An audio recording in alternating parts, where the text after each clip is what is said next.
Instead of trying to change the white man in your mind, make you accept us, we change the mind of the black man and make him accept himself.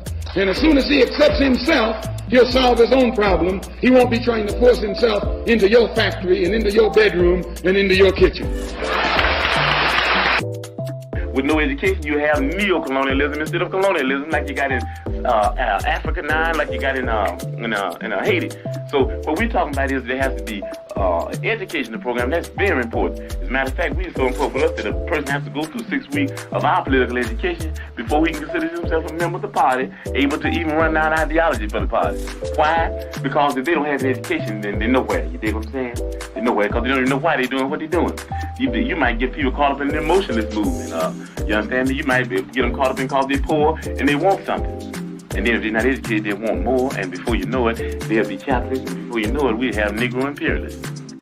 Peace and Black Power family. Your Harlem educator, author, and activist, the Black Liberation Coach, Brother Agyei Tyehimba. I just want to take a few moments to welcome you to Harlem Liberation School's YouTube channel. Harlem Liberation School was started in 2016 by myself and my queen. And we basically saw that there was a lack of foundational black political education going on in Harlem. We're not going to get up from under white supremacy without knowing how oppression works, how it affects and impacts in our community, the ways in which we internalize our own oppression and engage in self-defeating behavior and thinking, and our socio-political movements and our very important individuals and organizations throughout our history who played a leading role in fighting against and resisting and disrupting white supremacy.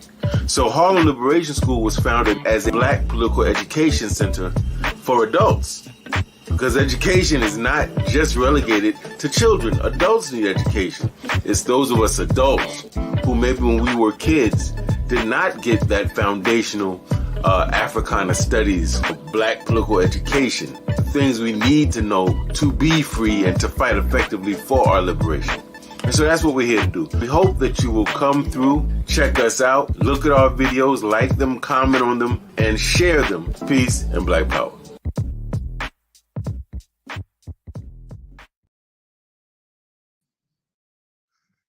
Peace and Black Power families. Brother Agyei Tyehimba of Harlem Liberation School, where we teach black people to wake up, clean up, and stand up in the powerful words of our Jegna, our Baba, who will live forever in our minds and hearts, Brother Malcolm X.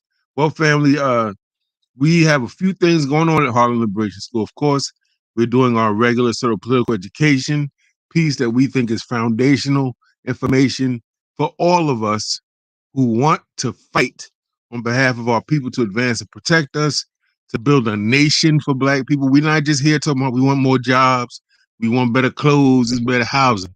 All that is important. But at the end of the day, as you're going to see today in this episode, the way that we define our independence is very important. And sometimes you get all those cosmetic things of independence, but you don't have the one thing you really need, and that's complete control over your life. If you don't have that, you're not independent, as we're going to find out today. Our family, we have a Hip Hop 50 series that has been coming on pretty regularly, at least 2 or 3 a week. And we have Brother Yusef Bunches Shakur. He's a doctoral candidate. He's a former gangbanger man in Detroit. This brother is like a modern day Malcolm X. He comes from being in the streets, heavy in Detroit, to becoming a serious activist, to becoming now also a brother who's about to have a doctorate degree and who did prison time and everything. I mean, his story is really remarkable. He'll be on Saturday sharing his reflections about what hip hop has done for him in his life, and places where he thinks it needs some help and places where he thinks it's beautiful. Make sure you tune in Saturday at 3 p.m. Eastern to hear Brother Yusef Bunches Shakur. Tonight, we are talking about the very important topic of what is going on in the West African country of Niger. That's Niger, Niger. All right. And we want to understand, why is France in the country of Niger? A lot of people upset about that, as they should be. A lot of people demanding that France get their behinds out of Niger and go back to France. But why is that happening? That's what we're going to kind of talk about today, the historical context of it.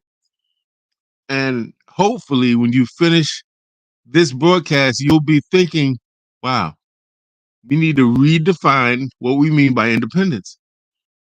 Really do. Anyway, let's begin with a little bit of PowerPoint. I'm going to also show you a powerful video excerpt of a powerful African woman, continental African woman. First of all, here's the information you need to know. France has a background in terms of its relationship with Africa. France is a former colonial power, right? So between 1534 to 16th century, family, up to roughly 1980, 1977, France had 20 colonies in Africa. Now that's second only to so-called Great Britain. So when we talk about oppressors, enemies, and all these terms that are negative, France and Britain has to be in the top, the forefront of our minds, family, in terms of the rape and pillage and plunder of Africa, for sure. Right? Now, Niger gained its independence from France in August of 1960, quite some time ago. And at that time, the first president of Niger's name was Hamani Diori.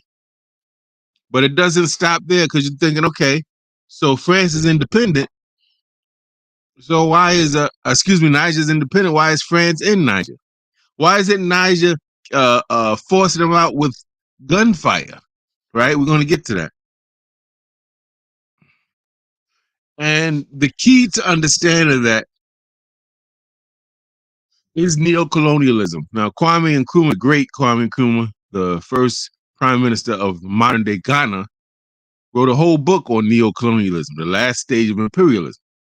He said, and basically to summarize it, it's a way in which these white countries, European countries who were former colonial powers, were able to give the impression that they were leaving these African nations, leaving them alone, going back to Europe, and now these African nations were independent, but it was only on the surface. It was cosmetic.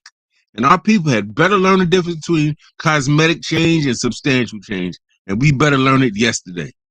Or the same is going to happen to us here. And I would probably argue the same has already happened to us here. Some of us think we're independent and free, right? Well, that's another story. So that's what they do. So they leave the country. These are the white folk.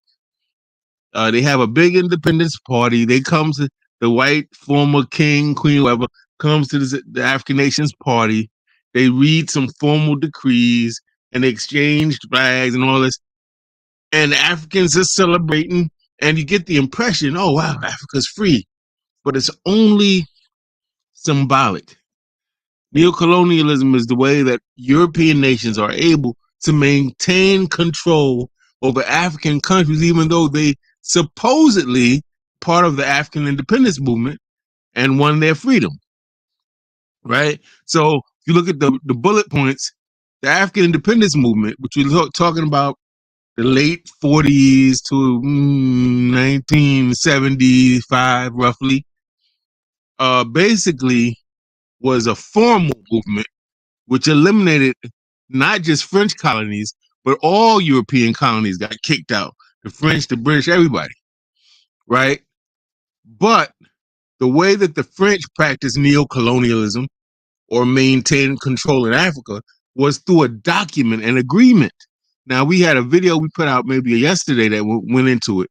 The agreement, abbreviated, we call it the French Colonial Pact, but it also has the name, the Pact of the Continuation of Colonization. Listen, that's crazy, right? That actually in the title of it is telling you what it's doing. The Pact or Agreement of the Continuation of Colonization. Now, these are some of the things they did, and then I'm going to play our sister who's going to break it down for you in a speech in case we miss anything. For one thing, it gave France the right to solely be responsible for training Niger militarily, for supplying Niger with its military equipment, and it gave them the right to have troops in Niger whenever it wants, if they feel that French interests are threatened, right? Now, keep in mind that France is in Niger right now with 1,500 troops. So everybody that's all up in arms and all upset, you need to understand this goes back to roughly 1948 when they established this document and this agreement. This agreement made French the official language of its former colonies. So in Niger, the official language, Niger is supposed to be free and independent West African nation, is French, family. In Senegal, the official language is French, family, and all of those so-called former Francophone nations. It gave France control of the finances. How? Because this agreement, which I'm abbreviating, we call it the Colonial Pact, French Colonial Pact, basically said that you had to give 85% of your monetary reserves as a country to the French central bank. Now, this is crazy to me. 85% of your money had to go to France, and still goes to France. Just to be clear, this still is happening. All the stuff I'm reading to you is happening right now. Now, France had, of the 20 colonies it had, all of them didn't agree to this agreement. All of them didn't sign off to this agreement. So roughly there's about 14 colonies, right, or former colonies of France in West Africa that did sign off to this agreement. You might be thinking, well, Agyei, are these people retarded? No, they're not retarded. They signed these agreements because they were coerced. They were forced to. And those that said no and those that tried to buck the system, they had coup d'etats. They had violent takeovers of their government. And the leaders that were behind the plots to free themselves from France forever were killed. Fact. Right? So the other countries were afraid. So a lot of them signed the agreement because they didn't want beef with France. This gave France complete control of the utility companies, fam. Gave France control of the gas, the electric, right? In their former colonies. Imagine how wealthy that makes France. They're getting the money. We pay Con Edison here. Whatever it's called in Niger, whatever that company is called, that money's going to France, along with 85% of Niger's national monetary reserves. This is ridiculous. And you're thinking there's no way I would sign. Yeah, that's what we say. We all say what we would do, what we wouldn't do. But France is forcing these Africans at gunpoint. And in fact, when these French colonies in Africa first won their independence and refused to get down with France, the French would burn some of their country, would take their equipment back, leave the country. Well, of course, we applaud them leaving the country. But what they did was nasty and ugly.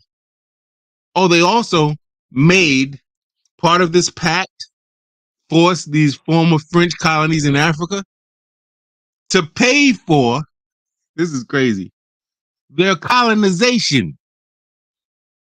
They figure, oh, we put tanks in there, we built schools and buildings and roads and libraries. And we say the debt is this much, you got to pay us for that. And because of all of these agreements, also, if there's a war, a world war, all of these countries, about 14 countries in Africa that were former colonies of France, have to fight on the side of France. And they cannot go into military alliance with any other country without France's permission. Family, this is crazy, this French colonial pact. or what is formerly called the Pact of the Continuation of Colonization. And this pact is the singular reason, as you will see, why France has 15 troops deployed in Niger right now. The reason why everyone is in an uproar. Right? Okay. Now I want you to be able to hear our sister break down what I just told you, but when you hear her say it, it's something. It's really striking, actually.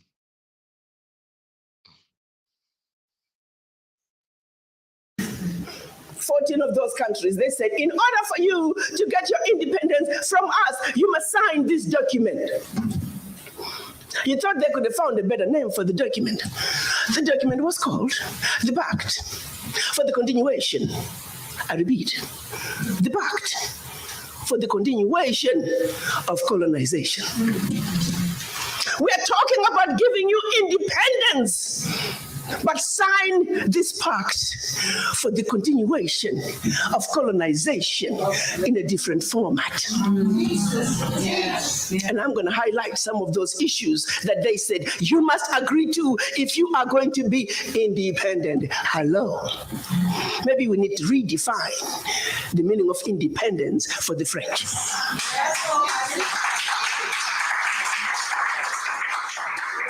First, France said, you see, you monkeys, you don't know how to manage your money. We're going to demand that you deposit 85% of your bank reserves with the French Minister of Finance, under the French Central Bank, under the control of the French Minister of Finance.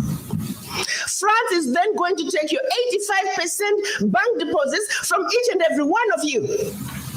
Deposit those funds in the French stock market under the French name. And you may or may not know the returns.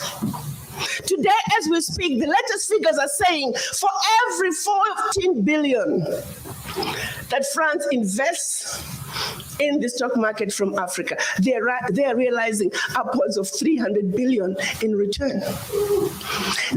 Every year in, year out, because of these deposits from the African countries, France is taking out of Africa over $500 billion.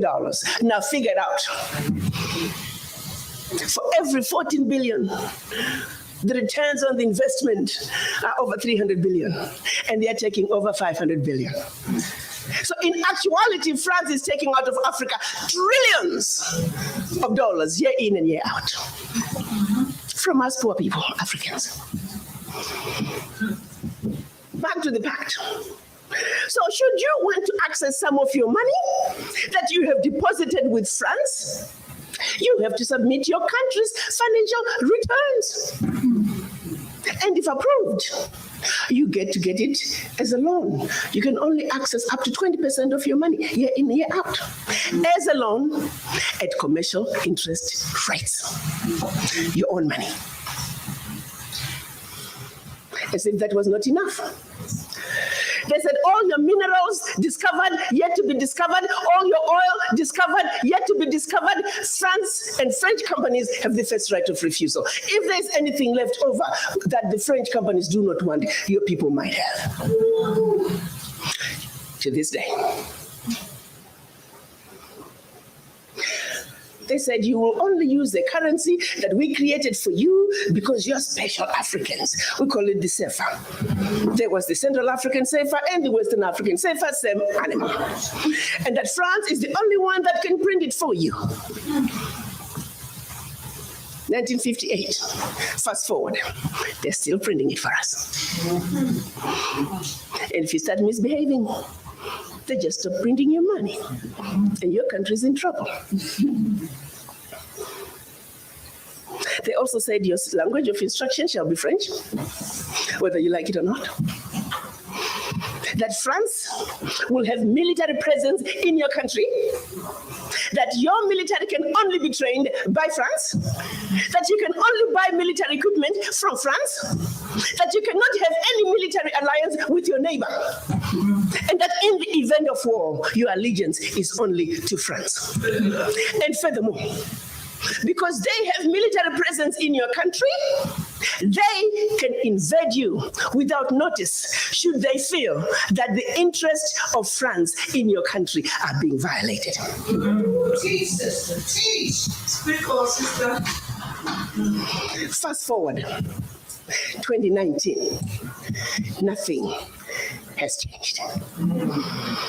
The same people who have the audacity to tell us that we are poor countries, they are taking trillions out of Africa every year. And then one might say, why is it that African leaders haven't done anything about this deplorable situation? Well, let me tell you, my brothers and sisters, they have tried. Documented to this day, 22 coups where leaders were assassinated. France had something to do with it. The first 7, when they decided they were pulling out of the CFA and that they're going to print their own money, they were assassinated. Every time an African leader has tried to do what's best for their country, they were assassinated. Majority of them aided by France. It's a known fact. And then others, they were just mercenaries who felt that when there was a natural resource discovered in one country, they wanted to create a coup. So while the country is thrown into a civil war, they're siphoning the natural resource. We know of one particular story that had we not known about it, it would have been, oh, there we go again, the Africans. In about 25 years ago, a group of young, rich white kids were having fun in Cape Town. They found out that there was oil in Equatorial Guinea that just been discovered and they wanted it. So they set out a plan to have a coup in Equatorial Guinea. So while the Guineans are busy fighting a civil war, they will be siphoning the oil. But they made one mistake.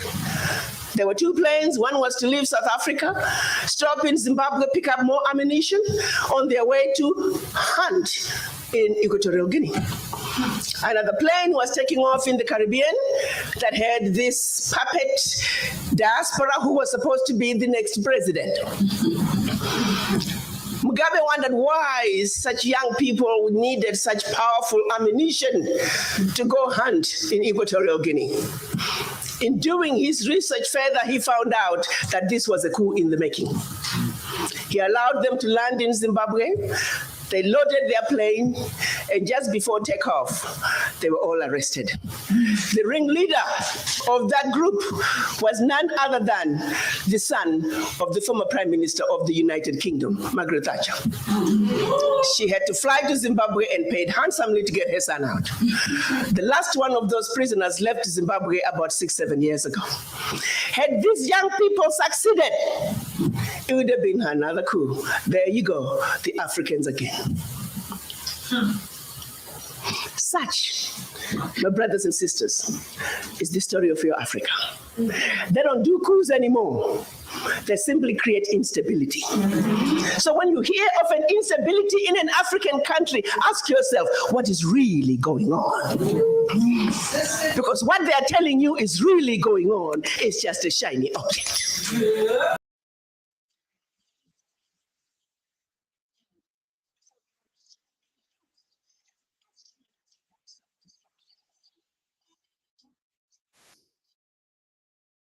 Well, family, there you heard it. I could not have broken that down better than our sister did. By the way, our sister Arikana Chiambori was the former president of the African Union. She was so fiery and no nonsense and so well informed and so articulate and didn't play games. They basically forced her out of her position. I think you all should check her out. You should do research, check out some African news agencies so you could hear some of her speeches. But and she also said that she loves we new Africans, we so-called Black Americans, or those of us who are Africans in America, that she wants us to work together. So she's very important and very valuable. And I hope the sister has round the clock protection, because in Africa, you can get got very easily if you are political and controversial and you tell the truth. Now, I just want to go back very quickly and then we are gone, family. I want to make sure. So if you're wondering, well, why is France in Niger in the first place? It's because France used to control Niger as one of its colonies in Africa. But you say, oh, but there was an African independence movement and Niger got its freedom in 1960, whatever. Yeah, but they made the leaders sign a pact, family, that our sister just spoke about, that I spoke about before her. And that pact or so-called agreement was a forced agreement with the most terrible terms invented. You got to put all your money in our bank. France has to be the official language in your country. You got to fight with France if there's a war. We get to sell you your military, all your military equipment. We get to train your military. You can't have a military alliance with any other country except France.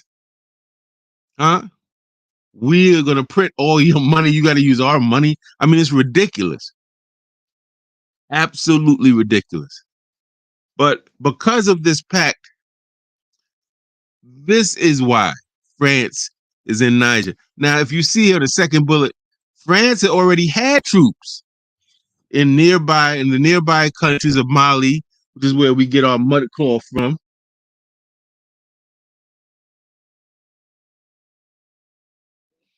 Right? And nearby Burkina Faso, which was founded by the great African revolutionary Thomas Sankara.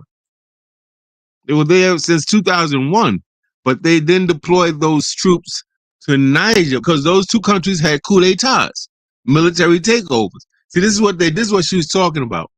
The countries would have these coup d'etats or military takeovers. And France, because of this agreement, will come and say, oh, agreement says we got the right to come in with military. They come in, but you don't know if France instigated that coup d'etat so they can come in, so they could steal and do other things. But on the condition of these violent takeovers, France comes in. So France has already been very close to Niger, because if you look here,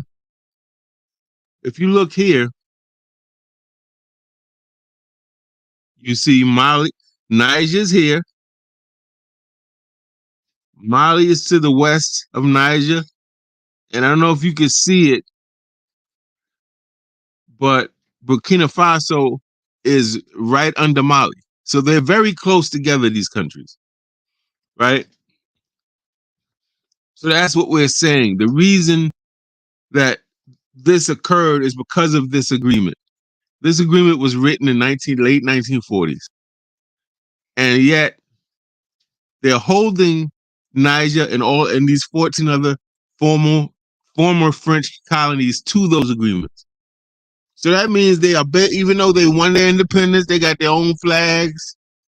They're speaking the white man's language officially. They're teaching the white man's language in school officially.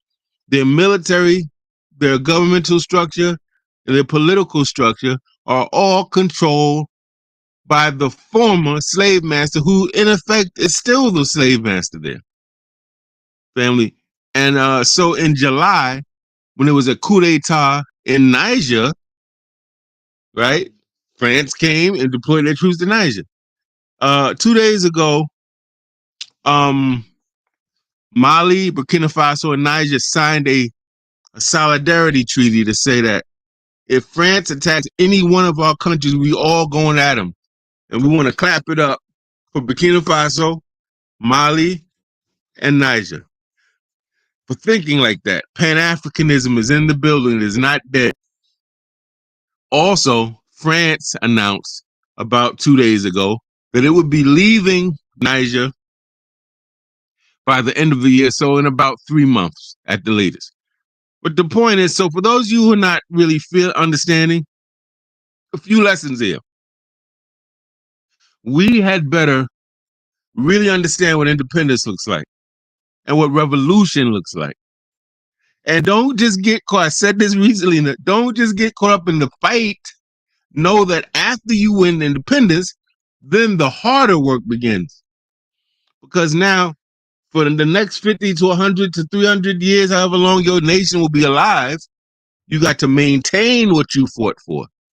And your enemy that used to control you is not going to willingly give that up, because it's kind of like a pimp hoe scenario.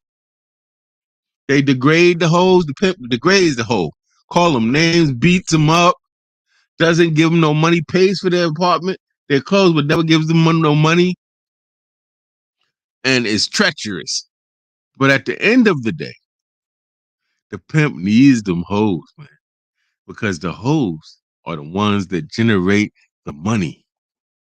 So as much as they talk bad about the hoes and are brutal and are exploitive, they need those hoes. And if the hoes decide, you know what, I can go do this for myself, I'm gonna become a madam and have my own girls and do this, you would think the pimp be like, good, I don't care, because you ain't nobody, you're nothing. But no, the pimp gets mad. The pimp may even try to beat the hoe to death because he doesn't want his hoes to leave, because there goes his free money. And I think the white man sees us as hoes, fam, exploiting our labor to this day. And that's just France. And that's just one colony we're talking about. France has 13 other colonies that signed that crazy agreement. The sister said that France gets about 500 billion off the top altogether from these collective 14 nations every year. You know, now that might be more than they got when they were formerly colonizing the nations, and now they're so-called free. So as new Africans, those of us who are so-called Black Americans or African Americans, we need to ask, what does real independence constitute? What constitutes real independence? What things must be in play for us to say we're free? Is it just you got a lot of money? Apparently not. They had a whole nation, a whole economy, and that didn't help them. Is it just that you won the fight and you militarily good, you could kill and shoot? Apparently not, because they got a whole military of an entire nation. See, this is why we got to study what's happening abroad, not just in the United States. Clearly, those things are part of being independent.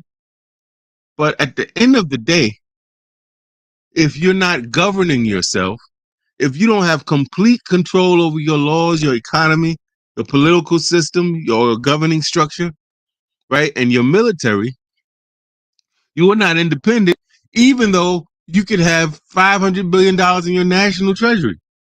Because, you know, some of us think money's everything. You got all the money, but yet you're still under some crazy agreement to your former colonial master. You're not free, family. So hopefully this tragic case will be resolved. Hopefully, not only Burkina Faso and Mali will fight with Niger, but we'll get to a place like Kwame Nkrumah said, where there's almost a United States of Africa. And when you mess with one African country, you mess with the other 53, right? So this is a lesson in Pan-Africanism. This is a lesson in colonialism. This is a lesson in neo-colonialism. And it's a lesson in being very clear. Don't get caught up in the side attributes of liberation. Like, really know what it means to be free and liberated and independent. For example, in our context, and then we're going to end. After the Civil War and the Union supposedly won the Civil War and slavery was supposedly ended, it said on these plantations, okay, you can go. They read the decrees. The Union soldiers would come read the decree. So you guys are free to go. Some of the enslaved people thought they was lying. No way we free to go. Until they found out it was real. And they would just literally pack up the little stuff they had, family, get their family if they were still there, and walk away. And spend maybe a few years searching for their displaced family members. But guess what? So they were free. They didn't have no money.